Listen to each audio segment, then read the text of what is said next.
Selamat pagi. Assalamualaikum warahmatullahi wabarakatuh. Terima kasih atas kesempatan yang diberikan kepada saya untuk membagikan hasil penelitian saya mengenai sustainabilitas pembiayaan lembaga filantropi, yaitu Yayasan Kanker di Daerah Istimewa Yogyakarta. Jadi, lembaga YKI ini merupakan lembaga yang menangani baik di bidang promotif, preventif, suportif, dan paliatif, dan merupakan komplementer dari JKN dalam penanganan kanker. Dan lembaga ini bisa bertahan selama beberapa puluh tahun, namun dengan segala macam tantangan yang dihadapi, dan keberlangsungan lembaga ini yang mau saya teliti di sini adalah dari metode fundraising-nya. Next aja, Mas. Langsung ke metode. Ya, rumusan masalahnya adalah bagaimana sustainabilitas pembiayaan YKI DIY sebagai lembaga filantropi. Langsung ke slide ke-6 di metode penelitiannya yang berlangsung di YKI DIY selama 2 bulan dengan subjek penelitian 6 orang dengan identifikasi variabelnya yaitu sustainabilitas pembiayaan, perencanaan keuangan dan strategis, diversifikasi pemasukan, serta administrasi dan penghasilan. Kemudian langsung saja ke hasilnya. Jadi YKI cabang DIY ini sudah beroperasi selama 30 tahun dan diresmikan oleh Gubernur DIY waktu itu dan merupakan salah satu cabang dari YKI Pusat. Namun kedua yayasan ini memiliki manajemen yang terpisah. Gedung yang untuk visi dan misinya bisa dibaca dalam slide. Kemudian ada 4 program kerja yaitu bidang organisasi, pelayanan sosial, pendidikan penyuluhan, dan penelitian serta registrasi kanker. Next. Ini adalah karakteristik respondennya. Jadi sebagian besar pengurusnya sudah bekerja selama puluhan tahun di YKI. Dan hanya ada satu yang masih di bawah 5 tahun, yaitu Bendahara 2. Berikut merupakan susunan posisi responden di dalam organisasi tersebut. Next.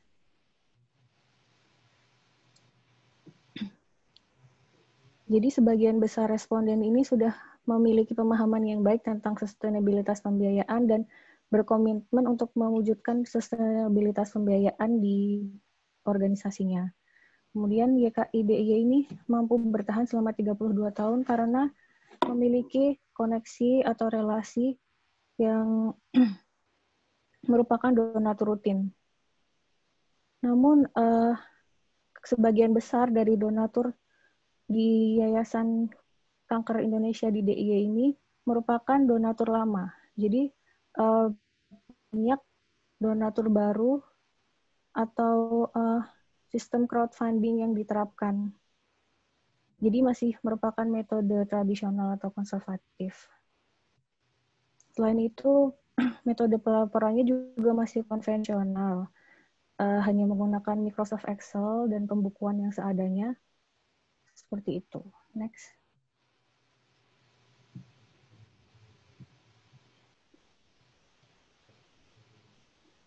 Berikut mengenai analisis perencanaan keuangan dan strategisnya sudah sesuai dengan teori yang ada menurut Ellison dan Kay, dan tahap-tahapnya sudah lengkap. Mulai dari identifikasi, penyusunan konsep visi misi, hingga penyusunan rencana strategis, rencana tahunan semacam itu. Kemudian, next, Mas.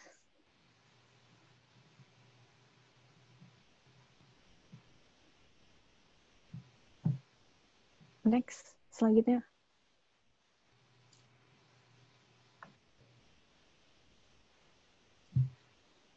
Nah, berdasarkan pilar kedua, yaitu teori penyusunan rencana strategis ini, pengurus sudah fleksibel dalam menerapkan perencanaan. Jadi, disesuaikan misalkan untuk program ini, mereka sudah merencanakan suatu program. Namun jika pembiayaannya tidak mencukupi atau memenuhi, maka akan dicari jalan lain, misalnya dengan berkolaborasi dengan organisasi lain atau menunda untuk melakukan program yang telah dilaksanakan gitu. Kemudian semua pengurus juga sudah terlibat dalam pembuatan Renstra, namun ada satu yang tidak berpartisipasi. Kemudian tapi belum melibatkan stakeholder eksternal serta prioritas tinggi sedang rendah belum ditetapkan.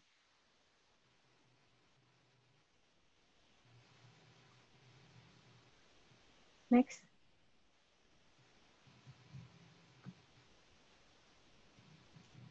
Jadi ya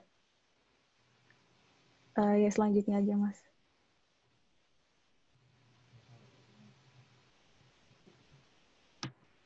Berikut merupakan laporan yang ada ya, yang saya dapat dari YKIDI berdasarkan hasil wawancara. Jadi dana yang tahunan yang ada itu kurang lebih sekitar 200 juta pada tahun 2019. Sedangkan idealnya jika dibandingkan dengan platform crowdfunding online yang ada saat ini, misalnya kitabisa.com yang baru berdiri pada tahun 2013 aja, dana yang terkumpul sudah sekitar 786 miliar, seperti itu. Sehingga menurut saya sistem yang masih tradisional perlu diubah dengan pemanfaatan digital. Next.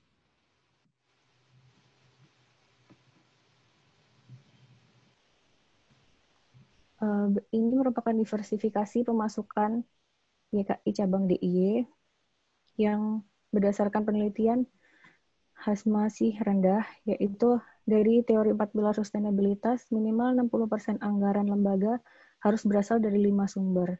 Sedangkan YKI hanya memiliki 2 sumber donatur rutin, yaitu 25% dari total anggaran dan ditambah dana abadi hanya 48% dari total anggaran organisasi.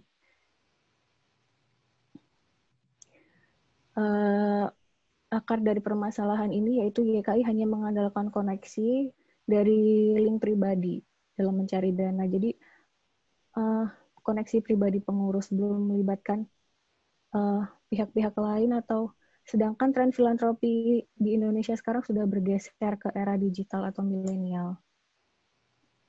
Next.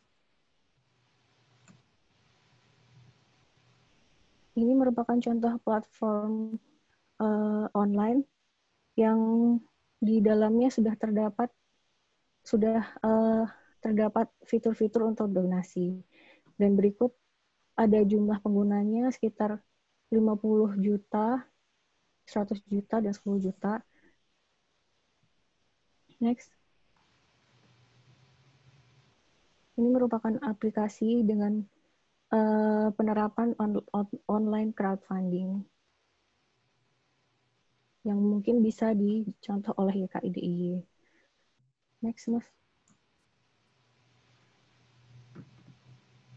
Untuk sistem administrasi keuangannya, di YKIDI ini laporannya masih bersifat tertutup, belum bisa diakses oleh orang selain organisasi, sementara berdasarkan UU nomor 28 tahun 2004 mengenai yayasan, harus ada keterbukaan informasi publik tentang lembaga non-profit. Hal ini juga dilatar belakangi oleh keterbatasan staf karena di sana hanya ada satu staf di bagian keuangan dan dia juga memegang beberapa peranan lain selain keuangan. Next. Sedangkan tren filantropi saat ini, idealnya informasi sudah terbuka seperti platform online. Uang yang didonasikan ini dengan jelas ada alurnya ditransfer ke siapa dan digunakan oleh penderita, digunakan untuk berobat kapan dan di mana dan besarnya berapa, perkembangan terakhirnya seperti apa itu tertulis secara jelas. Seperti itu. Next. Dan pilar yang terakhir yaitu tentang penghasilan yang diperoleh sendiri. YKI ini hanya memiliki dana berasal dari dana abadi yang didepositokan ke bank dengan bunga 4 juta per bulan. Next.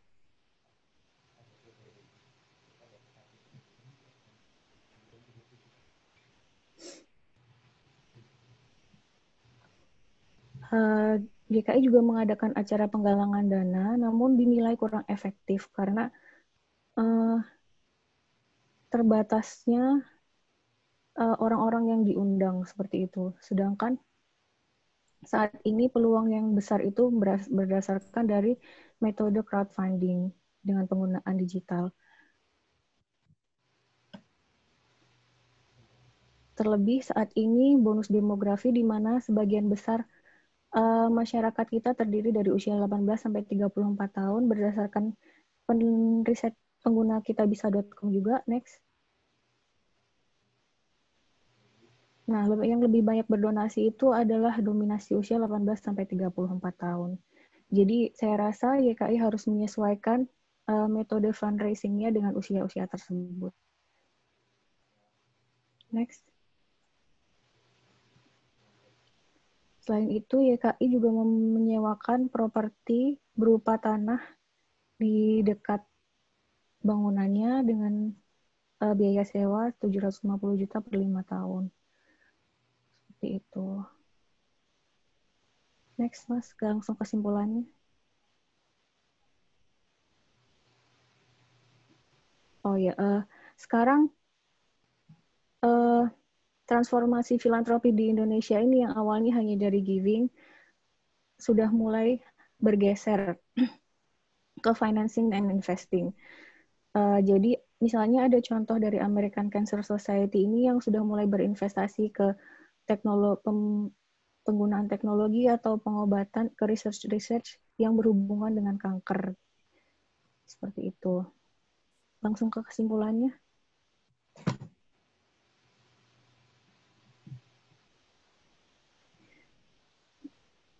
Jadi keuangan YKI-DIY ini belum pernah mengalami defisit karena pengurus berusaha menekan pengeluaran sekecil mungkin dan sangat fleksibel dalam melaksanakan program.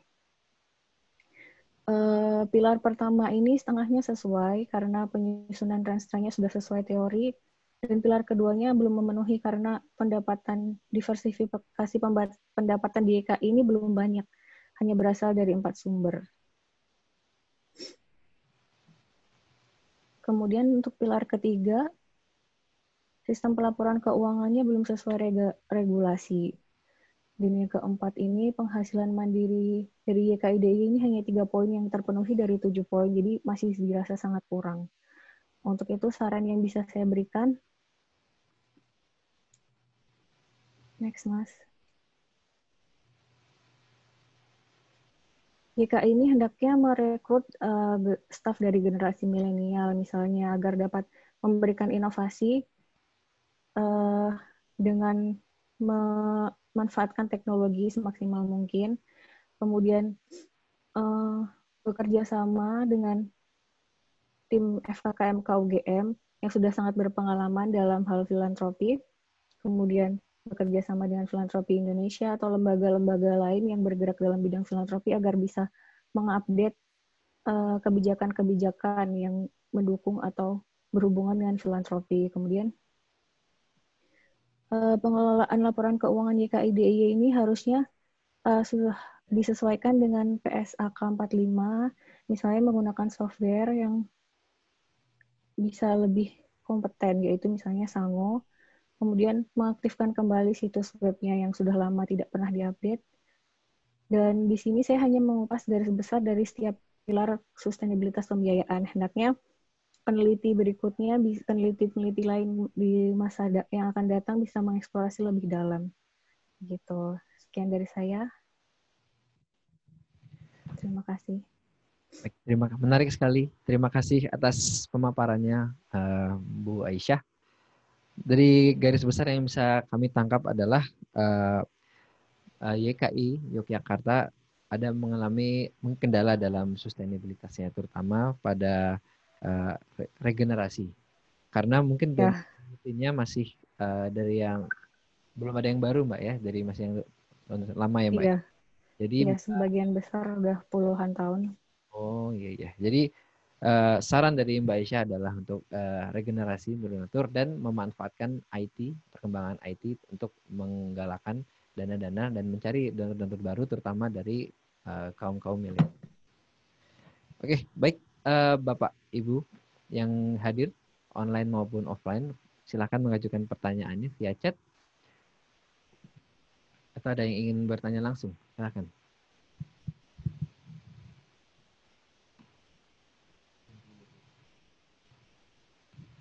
Oke, mungkin ingin menanggapi dari masalah yang tadi dihadapi ya. Mungkin pada Fornas yang kami laksanakan pada tanggal 21 dan 2 Juli, kebetulan Ibu Sunarsi dari YKI juga sempat bicara Mbak Aya. Dan beliau juga berbicara mengenai ingin memanfaatkan IT untuk kedepannya. Ya, mungkin Dr. Jody bisa memberikan tanggapannya terhadap itu.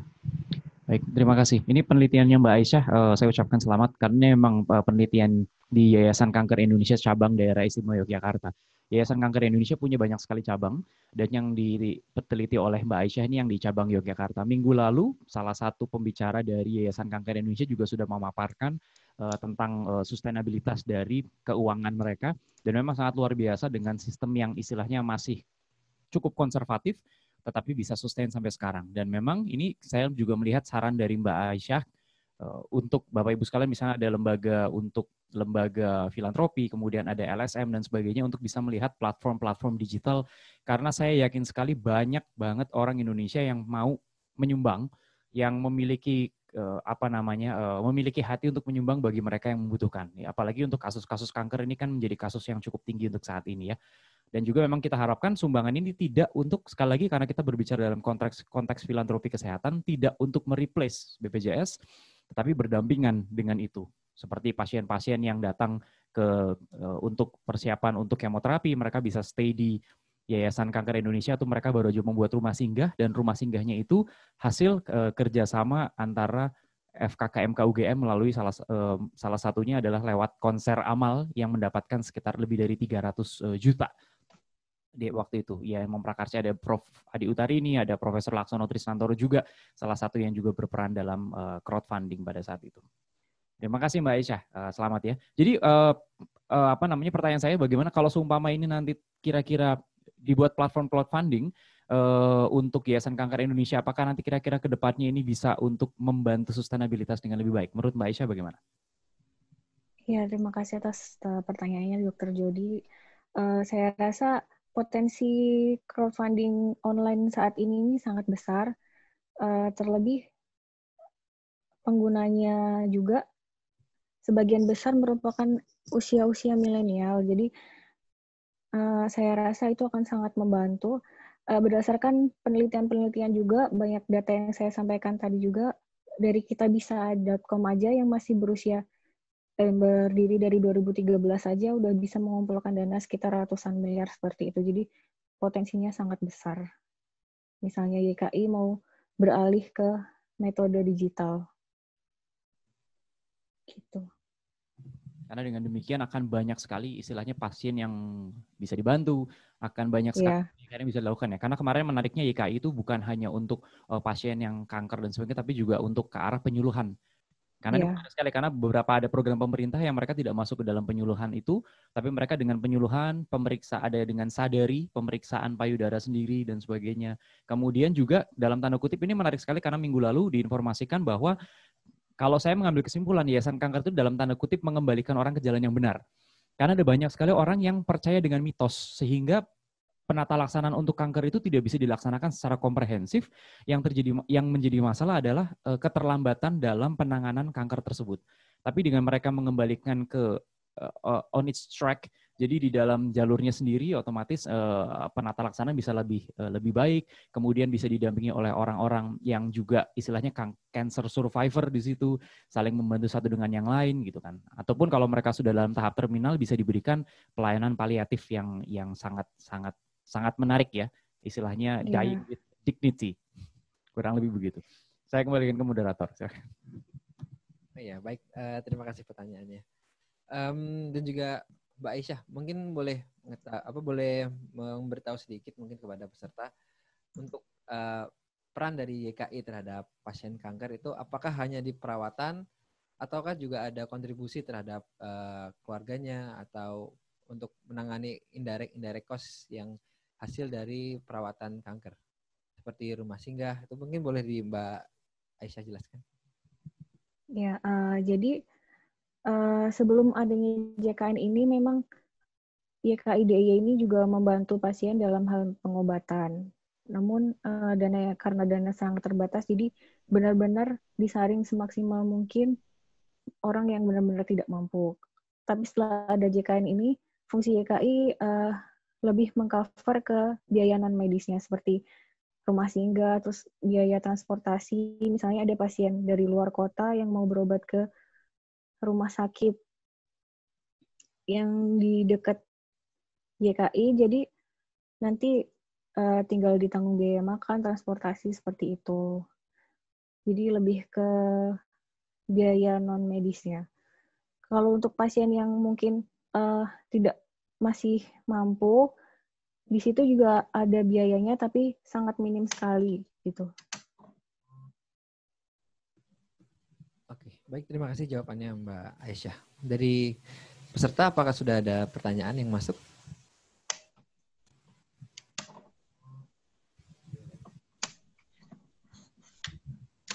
Oke, Mbak Aisyah, ini mungkin pertanyaan dari saya nih. Karena sekarang sudah banyak sekali platform crowdfunding.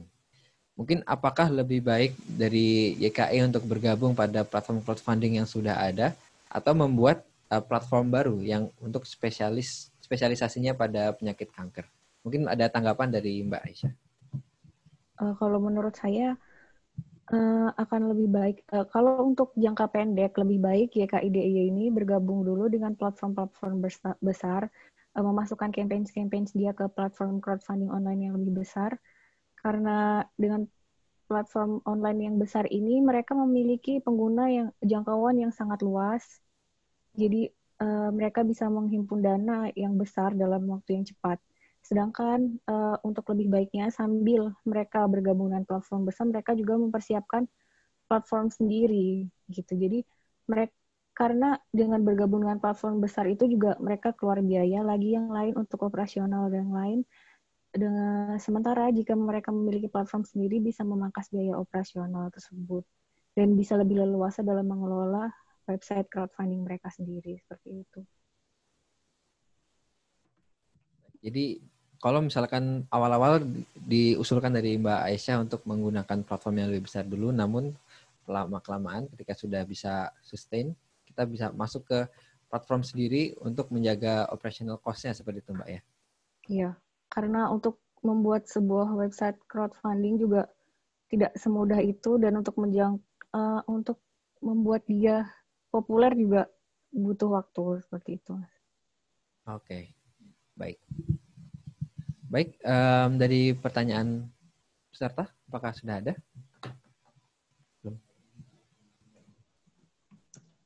Oke, karena waktu juga sudah mau habis, saya ingin mengucapkan terima kasih yang sebesar-besarnya kepada Mbak Aisyah untuk partisipasinya dan sekali lagi selamat atas abstraknya. Terima kasih Mbak Aisyah. Ya, sama-sama. Terima kasih atas waktunya. Oke, baik Bapak Ibu sekalian, mungkin untuk sebagai penutupan kami ada kata penutup dari Profesor Dr. Laksono kepada Prof. Laksono Trisnantoro. Persilahkan. Ya, terima kasih Mas Isa dan Mas Yudi. Jadi hari kedua ini kita telah mendiskusikan berbagai kasus yang sangat menarik mengenai filantropi di berbagai tempat ya.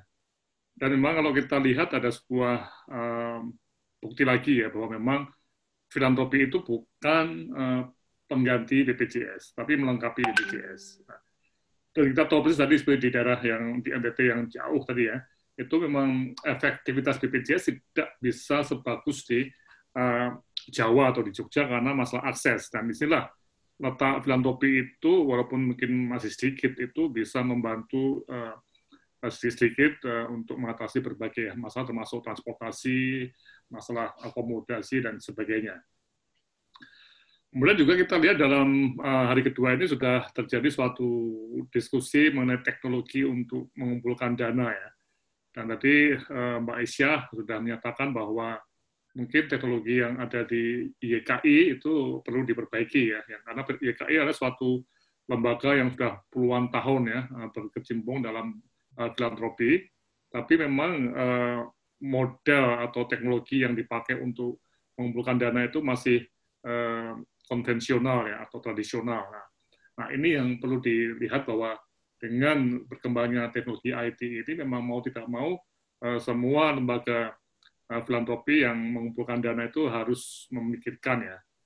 Jadi tanda kutip ya kue atau apa ya namanya share dana di bangsa itu yang mau dipakai untuk filantropi itu sekarang juga berada di suatu situasi yang kompetitif ya. Jadi kalau tidak menggunakan teknologi yang bagus, tidak menggunakan cara yang menarik, tidak transparan, itu yang donor juga akan enggan memberikan semacam sumbangannya, karena mereka tidak percaya pada yang akan menyalurkan tadi. Jadi ini sekali lagi bisnis kepercayaan atau kegiatan yang kepercayaan dan sangat penting untuk kita menggunakan teknologi yang terbaru untuk pengembangannya. Saya kira ini yang saya bisa simpulkan atau garis bawahi dari kegiatan hari kedua ya. Kita masih ada 2 hari lagi ya, yang sangat menarik nanti, jangan kemana-mana. Jadi kita akan terus kumpulkan dan nanti untuk para peserta yang ingin ujian, kita juga akan menyediakan ujian yang bersertifikat ya, dari Fornas 2 hari dan makalah bebas selama 4 hari ini. Terima kasih, Mas Jody, Mas Isa. Terima kasih Prof. Laksono atas kalimat penutupnya. Baik Bapak-Bapak, Ibu sekalian, sepertinya sampai saat ini adalah perjumpaan kita. Jangan lupa kita masih ada 2 hari, hari esok, hari Rabu dan hari Kamis, tanggal 29 dan 30 Juli. Mungkin dari Bapak-Bapak Ibu yang mungkin tertarik untuk mendalami pembahasan makalah mengenai crowdfunding, ini ada kami pada hari keempat. Ini kita akan bertajuk Innovation and Technology Advancement in Philanthropy, yang mana ketiga-tiga pembicaranya akan membahas mengenai crowdfunding terhadap peran yayasan terhadap filantropi kesehatan Indonesia. Ada dari Bapak Fajar Nugraha, yaitu judulnya adalah Peran Filantropi Kesehatan sebagai Pihak Ketiga dalam Pembiayaan Pasien Kurang Mampu. Dari Bapak Muhammad Fadli Fadilah, ada potensi platform crowdfunding sebagai dana pihak ketiga dalam pembiayaan pasien kurang mampu. Dan juga yang terakhir ada dari Ibu Nur Khotimah dari Yayasan Insan Bumi Mandiri, pemanfaatan urun dana online untuk permasalahan facial cleft di pedalaman Indonesia. Di sesi yang keempat mungkin kita mendalami crowdfunding, kita akan membahas mengenai teknis pembuatan halamannya mungkin, lalu ada cara memanfaatannya, serta kita juga tidak lupa membahas mungkin ada sedikit menyinggung etik-etik yang perlu dipertimbangkan dalam pendirian halaman crowdfunding. Oke, seperti itu sepertinya Bapak-Bapak Ibu, dari saya, moderator Albarisa dan Dr. Jody, izin mengundurkan diri. Wassalamualaikum warahmatullahi wabarakatuh.